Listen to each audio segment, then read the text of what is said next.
My name is Robert Mickelsen. I'm a professional flame worker. I'm from Ocala, Florida, and I've been doing this for about 42 years.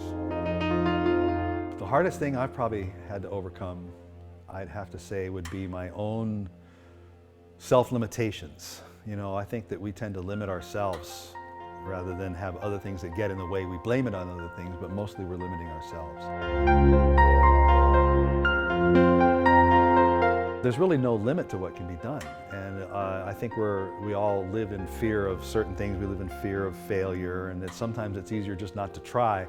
But to be honest, I think that you cheat yourself out of the best opportunities in life if you're not afraid to just fail spectacularly, which I do often, by the way.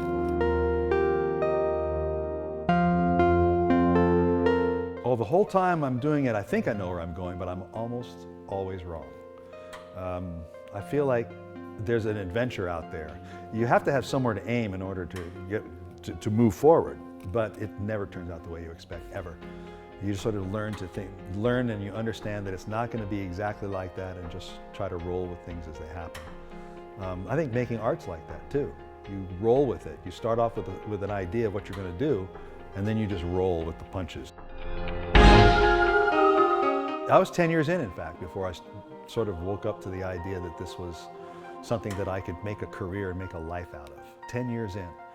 And then when I did decide that I was going to do that, it seemed like that was some of the most frustrating time, because I started really evaluating what I had done and what I was doing and comparing it to other people that were successful and feeling very inadequate. I don't always get to do what I want, but I always want to do what I'm doing that particular day. I really enjoy the work. And I think maybe the most important thing in life is to wake up every day and do what you want, do what you love doing. And that I have. So in that way, it's a success. I don't ever want to feel like I've made it or I've succeeded and, oh, finally after all this work, I've gotten to where I wanted to go, because then they stop looking, right? There's always a search. It's better to be in the journey. So I'm trying to just enjoy what I'm doing, wake up every day and do what I love doing. And if I can keep doing that until I croak, I'll be happy.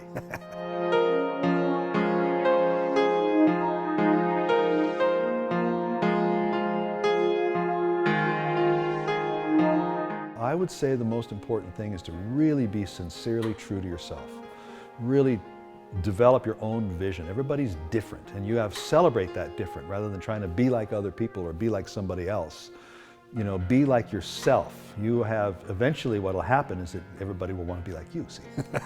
It's a sincere effort to be true to your own vision. Do what you're interested in doing. Use the imagery that turns you on. And don't try to do something because it's hot or because it's popular or because somebody else is successful doing it. There's a tendency to pursue success using paths that have worked for others.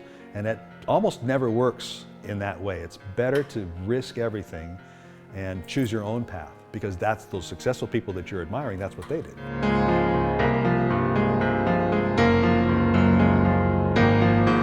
I think that there's a tendency to people to misunderstand how artists think and work. Especially if you go to an art museum and you see finished work hanging on the wall. There's a tendency to look at that work of art and think that the artist went directly from A to Z to get there. But that is never the case, never. What is on the wall is usually a result of all kinds of convoluted paths, changing your mind, spinning your wheels, doubling back, doing things over. You know, it's like the path is like a maze. It's like a rat in a maze. And really the path to creativity is like that. You have to be willing to run down the dead ends, otherwise how do you know it's a dead end? And all of creativity works that way. So if you find yourself working and it's frustrating and you're not getting what you want and you're stamping your feet, you don't know what to do, then you're probably doing it right. Eventually you'll come out at the end, see? And then what comes out at the end is the way it is because of all of that you went through. There is no A to Z path.